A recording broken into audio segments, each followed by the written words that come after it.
It had been 3 long years since Iwaizumi last saw Aikawa. After their high school graduation, news of his friends ceased to reach him. Each day before heading to the university, Iwaizumi would check his apartment mailbox or inquire with the landlord about any letters. Sadly, a letter arrived only on his birthday, and when he replied, there was no response. One chilly morning, Iwaizumi stepped out of his apartment. As he locked the door, an elderly woman approached. "Iwaizumi-kun, good morning," she greeted with a warm smile. "The sky is a bit gloomy today, it might be wise to bring an umbrella." "Good morning, landlady-san," he responded, returning her smile. "Thanks for the reminder." The landlady was a small, friendly, gray-haired woman in her mid-50s, the owner of the apartment. "Doesn't the sky seem sad today, as if the heavens themselves are mourning for someone?" she mused softly, her eyes fixed on the overcast sky. Iwaizumi looked up at the darkening sky. "Yeah," he murmured. As he descended the stairs, he hesitated, then turned back. "Landlady-san, has any letter arrived for me today?" he asked, though he knew the answer. He hoped that Aikawa would write, so they could reconnect. The landlady shook her head. "I double-checked the mail a few hours ago, but there's no letter for you, Iwaizumi-kun," she said gently. Iwaizumi scratched his cheek, smiling sadly. "Ha, as I thought. Don't worry, Iwaizumi-kun, I'll call you immediately if a letter arrives," the old woman promised, trying to lift his spirits. "Thank you, landlady-san," he replied, turning to leave. The landlady watched him go, her expression somber. "Poor Iwaizumi-kun," she murmured, placing a hand on her cheek. "The person he's waiting for must be very special." As he walked towards the university, Iwaizumi stopped and took his phone from his pocket, gazing at a picture of Aikawa. "Why don't you get in touch with me, Aikawa? Are you so busy that you don't have time to contact me? Or do you find me annoying because I bothered you too much?" He looked up at the sky. "I want to see him again." Iwaizumi arrived at the university and entered the classroom, sitting quietly at the back near the window. After the day's classes, Iwaizumi stretched lazily. "I'm exhausted. Better to go home and sleep." He sighed. "I almost forgot about my part-time job interview today." As he walked down the corridor, his phone buzzed with a new message from his friend Hanamaki. From Hanamaki sent, November 26, 20x for 33 p.m. "Are you available today? Issei and I are waiting in front of the gate. We have something we'd like to discuss with you." At the gate, Matsukawa and Hanamaki stood waiting, the air around them heavy with unspoken tension. Matsukawa's eyes darted nervously, his concern evident in the tight lines of his face. "Takahiro, are you sure about this?" Matsukawa asked, his voice a low murmur, fraught with worrying. Hanamaki rubbed the back of his neck, his movements jerky with anxiety. I'm not sure. Telling this to Hajime makes me nervous," he admitted, his voice trembling, barely able to keep his composure. "I'm afraid to see how he's going to react," he continued, his gaze dropping to the ground, unable to meet Matsukawa's eyes. "To be honest, I want to retreat and fulfill his wishes, but he's been gone for 3 years. 3 years, Issei, and I feel terrible for keeping this from Hajime," he said, staring at his trembling hands. Tears, heavy with guilt, pulled in the corners of his eyes. "Issei, I can't hide this any longer, but I'm scared." Matsukawa stepped closer, pulling Hanamaki into a comforting embrace. "Don't worry, everything will be fine. I'm sure he'll understand," he whispered, his voice a soothing balm. A few minutes later, Iwaizumi arrived, his stride confident but his expression curious. He immediately noticed their somber attire. "What's up with the black suits?" he asked, a hint of confusion in his voice. "Hajime, come with us," Matsukawa said immediately, his face serious and eyes shadowed with grief. Iwaizumi looked at them, puzzled. "Where? I just got here, and you're asking me to come with you right away? Where's the hug and glad to meet you, bro?" he asked, trying to inject some levity into the situation. Just follow us, Hajime. You'll know when we get there," Hanamaki muttered, his voice shaky, his eyes avoiding Iwaizumi's questioning gaze. "Okay," Iwaizumi replied, still confused but willing to follow. 30 minutes later, the taxi pulled up in front of a graveyard. The atmosphere was thick with an impending sense of dread, the sky darkening as if to mirror the heaviness of the moment. "Why are we at the graveyard?" Iwaizumi asked, a hint of unease creeping into his voice. "Are we visiting someone's grave?" Hanamaki managed, his voice catching in his throat. Whose grave? Iwaizumi pressed, his curiosity now edged with anxiety. Both Hanamaki and Matsukawa remained silent, their expressions unreadable as they continued walking. As they moved deeper into the graveyard, Iwaizumi's anxiety grew. Their silence and the solemn look on their faces spoke volumes, filling him with a growing sense of dread. Iwaizumi looked up at the sky, the clouds gathering ominously. His body felt heavier with each step. Something's wrong, he thought, his heart pounding in his chest. By the way, how have you two been? Iwaizumi asked, his voice breaking the oppressive silence. This is the first time we've met after 2 years, ahahaha. He added awkwardly, his laugh forced and hollow. Without looking back, Hanamaki responded, we've been fine. Oh, that's good, Iwaizumi replied, the awkwardness thick in the air. The silence resumed, more suffocating than before. Iwaizumi didn't say another word, but a knot of dread tightened in his stomach. Something is very wrong, he thought. As they continued, Iwaizumi noticed that each grave they passed was adorned with dark purple-petaled flowers, a sight that was both beautiful and eerie. When they finally arrived, Iwaizumi's eyes widened in shock. He stood frozen, unable to process the sight before him. He was now standing in front of a grave, with disbelieving eyes. He stared at the name inscribed, Aikawa Teru. Hanamaki, his face etched with deep sadness, spoke in a voice that quivered with emotion. Hajime, today is Teru's 3rd death anniversary. Forgive us for hiding this from you. He glanced at Iwaizumi, whose gaze remained fixed on the grave, his expression unreadable. Hurts, Hanamaki continued, his voice cracking. The truth is, Teru didn't want you to know he was dead. He said memories will go on even if the person is no longer alive, however, not for him. He wanted to preserve not just his memories, but also himself. He said if Iwachan thinks I'm alive, it means I'm still living, I still exist physically, not just as fragments of memory. Hanamaki paused, gathering his courage. He resumed, tears spilling down his cheeks. Hajime, Teru didn't want you to think he was gone, that he was no longer with us. He wanted you, a very special someone to him, to think he was not dead but very much alive. That's why he wrote over 100 birthday letters for you. Hanamaki's voice broke completely, his tears falling unchecked. I'm sorry, Hajime, I'm very sorry. Iwaizumi didn't utter a word, as if he hadn't heard him. He just stared at the grave, his entire body trembling with a profound grief. Hajime, we didn't want to hide this from you, Matsukawa confessed, his voice choked with emotion. We just wanted to fulfill Teru's final wish. But, in the end, we couldn't keep it. He sobbed, his tears finally spilling over. Hajime, I know what we did was unforgivable, but please forgive us. We just wanted to fulfill his wish. I'm sorry. Without shifting his gaze from the grave, Iwaizumi began to speak, his voice filled with sorrow. Every day, I'm waiting for his calls. I'm waiting for his letters to arrive. I'm always waiting for him. Tears began to fall from his eyes, each drop a testament to his heartbreak. He continued, and most of all, I'm always waiting for him to return. I've been wanting to meet him for a long time, and now it's happened. I meet Aikawa again. He looked at them, his face a mask of sorrow and pain. Broken-hearted, tears streamed down his cheeks. His voice broke as he said, but why here? Why am I meeting Aikawa here? Hey Hanamaki, Matsukawa, why? Why here? Please tell me why here. Weeping, Iwaizumi fell to his knees, clutching his chest as if a heavy chain were constricting it. The pain was so intense that it made it hard for him to breathe. At the side, Matsukawa and Hanamaki remained rooted to their spot. They were at a loss for words, watching Iwaizumi break down in a way that shattered their hearts. Tears streamed down their faces as they joined him in his grief, crying for their lost friend and the pain that now bound them all. A minute later, a cold gust of wind blew across the graveyard, scattering dark purple petals. The air was filled with the sweet aroma of exquisite flowers, a stark contrast to the sorrowful scene. The heavy raindrops began to fall from the dark sky, blending seamlessly with the tears streaming down Iwaizumi's face as he knelt by the freshly turned earth.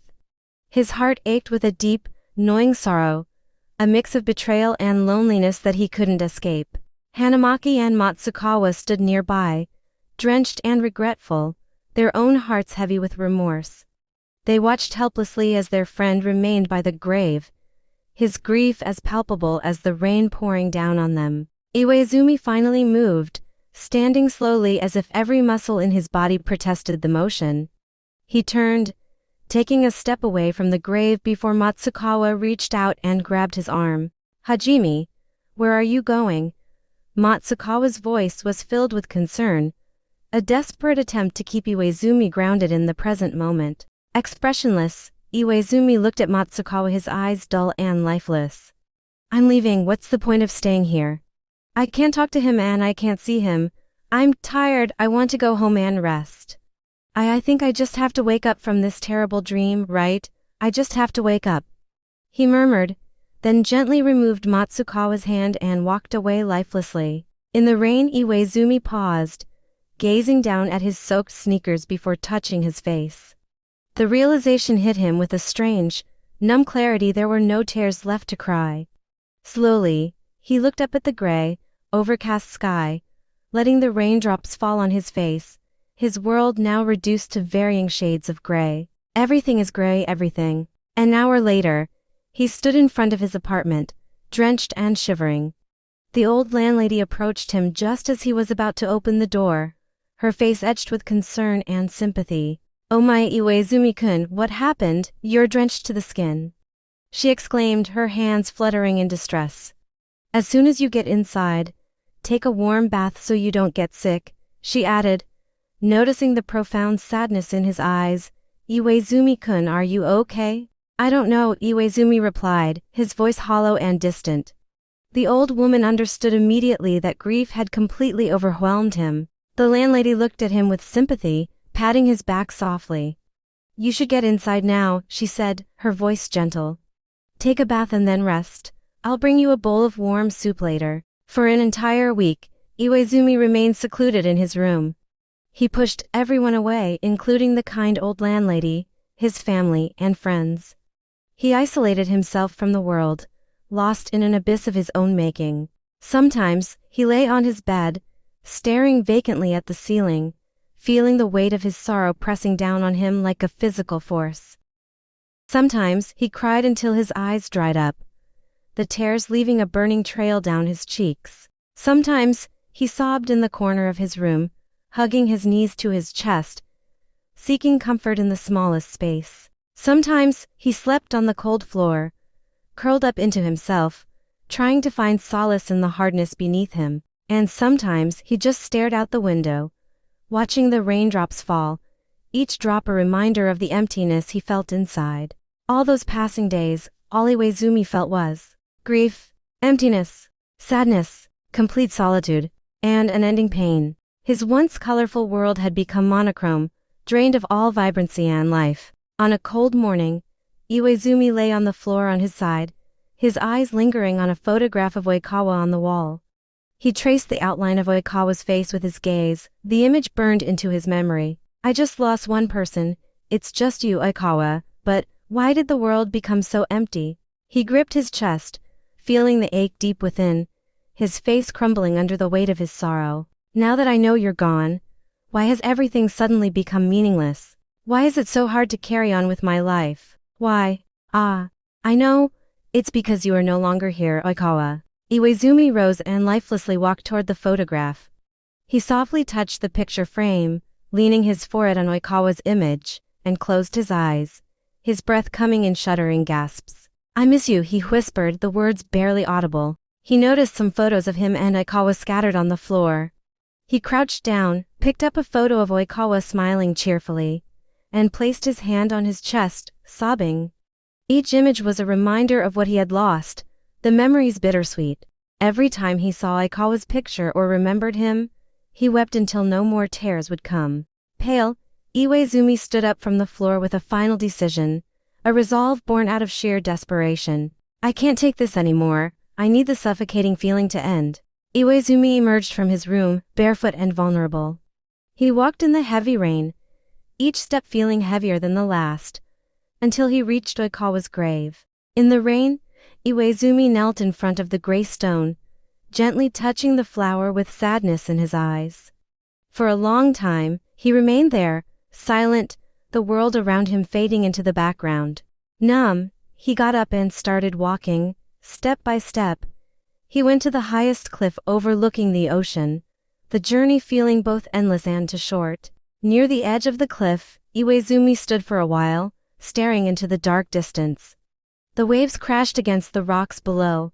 The sound a dull roar in his ears. Suddenly, "Ah!" he screamed, his voice raw with pain. In the downpour, Iwaizumi let out a painful scream filled with pain, yearning, and profound sadness, each cry a release of the emotions tearing him apart.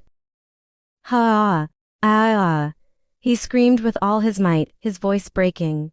"How could you leave me like this? I miss you, I miss you." Heart heaving, he continued screaming. "You're so selfish, Oikawa, you're so selfish. I want to see you, I want to see your face again." He stopped and looked at the dark sky, rain streaming down his face, and yelled, "God, you're watching me right now, aren't you? How could you take him away from me? I'm so mad at you. You are so freaking cruel. You hear me? You are so freaking cruel. Please, please, I'm begging you, I need him." After the screaming and the yelling, Iwaizumi stood at the edge of the cliff where strong waves crashed against the rocks. He glanced down at the wet photograph he was holding, the image blurred by the rain. "There's no God, is there?" he mumbled to himself, the realization settling heavily on his shoulders. "Aikawa, wait for me, I will come to you, I'll follow you, whether it's heaven or hell." Iwaizumi spread his arms like wings. He closed his eyes and let himself fall off the cliff, the sensation of falling both terrifying and freeing. As he fell, memories of Oikawa flashed before him. He saw Aikawa's smiling face, heard his sweet voice, the way he called him, Iwood-chan. He finally plunged into the depths of the ocean, like an asteroid falling from the sky into the deep sea. The cold water enveloped him, and he felt himself sinking deeper and deeper. Iwaizumi didn't feel anything. There was no pain, and it wasn't hard to breathe. No, he was breathing normally. He opened his eyes and found himself floating in a cosmos filled with clocks, their ticking creating a rhythmic, almost hypnotic sound. "Where am I?" Iwaizumi mumbled, his voice echoing in the vast expanse. Behind him, a clock-eyed child suddenly spoke, "You are in Kairo's cosmos." Iwaizumi immediately turned around and looked at the child. "Who are you?" "Me? I'm Kai, the god of time," the child introduced himself, his voice clear and calm. "May I know what I am doing here? Is my judgment beginning here?" Iwaizumi asked calmly, trying to make sense of his surroundings. The child stared at him for a second, then floated and spun around Iwaizumi, his movements quick and agile. "I heard you cursing my father earlier. I don't remember cursing your father." As Iwaizumi spun around, the child chimed in, "You were cursing up a storm earlier. You are so freaking cruel. My father didn't take anyone from your world because he liked it. If it's your time, then it's your time." Iwaizumi grabbed the child's head to stop the dizzying circles and gave him a stern glare. "Could you maybe talk to me like a normal person? You're making me dizzy here." The child darted away from Iwaizumi, a mock look of fear on his face. "You're terrifying. What kind of god scares a delicate soul like me? Are you even a real god?" Iwaizumi asked, feigning disappointment. "I'm a god, you're just scary." Letting out an exasperated sigh, Iwaizumi muttered, "Can we get on with the judgment? I really want to move on." The child flew back to his throne dramatically and announced, "Judgment's off the table today. Not happening right now." "What does that even mean? I didn't drag you here to send you to the other side." "So where exactly am I?" Iwaizumi demanded, a realization hitting him. "Wait, did you just kidnap me, a soul?" "What? I didn't kidnap you." The child hesitated, then admitted, "Okay, fine, I kinda did kidnap you." "Don't toy with me," Iwaizumi exclaimed, his frustration clear. Taking a deep breath, he asked firmly, "So why am I here?" Puffing up with pride, the child declared, "I'm giving you a chance to meet that special someone, hehe." "Seriously?" "Yup." Iwaizumi looked at the child skeptically. "What's the catch?" "Hey, rude, I'm doing this out of the goodness of my heart." The little god protested. Why are you doing this for me?" Iwaizumi pressed, genuinely curious. The god of time paused, a contemplative expression crossing his face. Finally, he spoke, I used to have friends. A brave knight and a narcissistic but kind demon king, and you, Iwaizumi-kun, are the reincarnation of one of them, that's all. Can I ask how they died? It's a long, tragic tale, so no, the little god replied. After a moment, he added, Iwaizumi-kun, what does he mean to you that you'd face death for him? Why ask a question when you already know the answer? I want to hear it from you, the god insisted. Smiling softly, Iwaizumi thought of Oikawa. I love him, he confessed, his voice filled with warmth and affection. I love everything about him. I love the way he smiles at me. I love the way he calls me Iwa-chan. I love the way he sneezes, the way he pouts, the way he jumps like he's flying when he spikes the ball. I love how he never gives up, and most of all, I love the way he looks at me. I regret that I only realized these feelings after he was gone. He met the little god's gaze squarely, so if you're really giving me a chance to meet him again, I'll make sure he knows my love is unwavering. The god of time smiled warmly at Iwaizumi. What a heartfelt confession. I hope you find happiness when you meet your loved one again, Iwaizumi-kun. I surely will, Iwaizumi affirmed. Kai, the god of time, floated towards Iwaizumi, taking his hands gently. Now I'll send you back, close your eyes and speak your name. Iwaizumi closed his eyes, Iwaizumi Hajime. The little god began to chant, his voice echoing with ancient power. Oh, mighty heavens, hear my plea and heed my call. Guide this soul back on its path, lest it wander amidst life's tumultuous ways. From end to beginning, and from tomorrow to today, great skies, great earth, grant me the power of rebirth. Transport this soul to where I desire, to the time and place that align. I, Kai, the god of time, now return Iwaizumi Hajime to the realm of the living rewind. A shimmering golden magic circle enveloped Iwaizumi, filling the air with a radiant glow. Remember your name as you fall, the little god whispered with a mischievous grin. What do you mean Fawa? Don't lose your way, Iwaizumi-kun. The god of time called out as Iwaizumi vanished. You could have warned me about the falling part, Iwaizumi shouted. As Iwaizumi opened his eyes, a powerful impact struck his stomach as someone landed a solid punch. Gua, Iwaizumi groaned, clutching his abdomen in pain. I think you punched him too hard, Issei Hanamaki remarked. I agree, Matsukawa added lazily, but to wake a sleeping person properly, you gotta hit him with everything you got. Rubbing his stomach, Iwaizumi looked up at them, surprised to see their familiar faces. Looks like our lazy ace is finally awake, Hanamaki teased, waving his hand in front of Iwaizumi's face. Oi, Hajime. You okay, buddy? Matsukawa asked with concern. I think so, Iwaizumi managed to reply, still trying to process everything. You still sleepy? Matsukawa inquired. No. Iwaizumi examined his hands, then glanced back at Hanamaki and Matsukawa. I really did go back in time. Oh, I know, Hanamaki suddenly exclaimed. You're probably sleepy because you stayed up all night watching adult videos. Huh? Not fair, you should have invited Ak. Hanamaki was cut off as a volleyball smacked him in the face. Sorry. Iwaizumi flinched at the familiar voice. Are you guys okay? I hit that ball really hard. As the person approached, Iwaizumi slowly turned around, anticipation building as he looked upon the person he had longed to see. Finally, Iwa-chan. Finally, their eyes met. Aikawa tilted his head, looking at him curiously. Iwa-chan. Iwaizumi's heart skipped a beat and then raced. Ba-dump, ba-dump, ba-dump. A single tear slipped down his cheek. He whispered the name, Aikawa.